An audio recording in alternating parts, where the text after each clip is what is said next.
નમસ્કાર, આઝાદ મીડિયા લાઈવમાં આપનું સ્વાગત છે। જાફરાબાદની કૃષ્ણા લેબોરેટરી પર લોકોએ ગંભીર આક્ષેપો લગાવીને આ મામલે સરકાર દ્વારા કાર્યવાહી કરવામાં આવે તેવી માંગ કરી છે।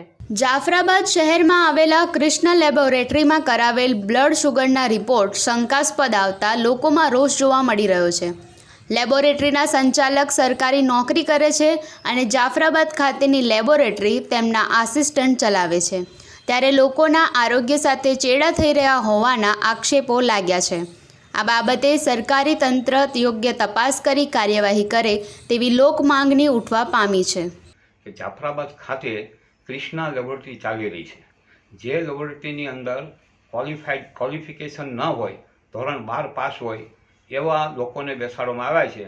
એનું નામ છે રાહુલ, બરાબર। ઘણીવાર અમારી પાસે મૌખિકમાં પણ ફરિયાદો આવે છે અને લોકોના આરોગ્ય ઉપર ચેડા થઈ રહ્યા છે।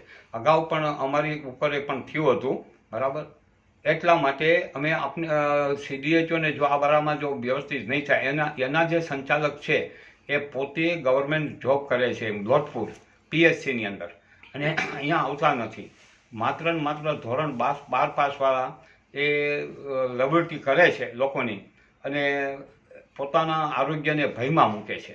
આ સરકારી ગુનો બને છે, બરાબર। આ સદંતર બંધ થવું જોઈએ આની અંદર। એટલે આવી ઘણી ફરિયાદો અમારી પાસે મૌખિકમાં ઘણીવાર ફરિયાદો આવે છે। એકવાર લેખિતમાં પણ કર્યું હતું અને છતાં અમે એને જવા દીધો હતો। રાહુલ નામનો ઓપરેટર છે। હિતેન્દ્ર વિજુડા, આઝાદ મીડિયા લાઈવ, જાફરાબાદ।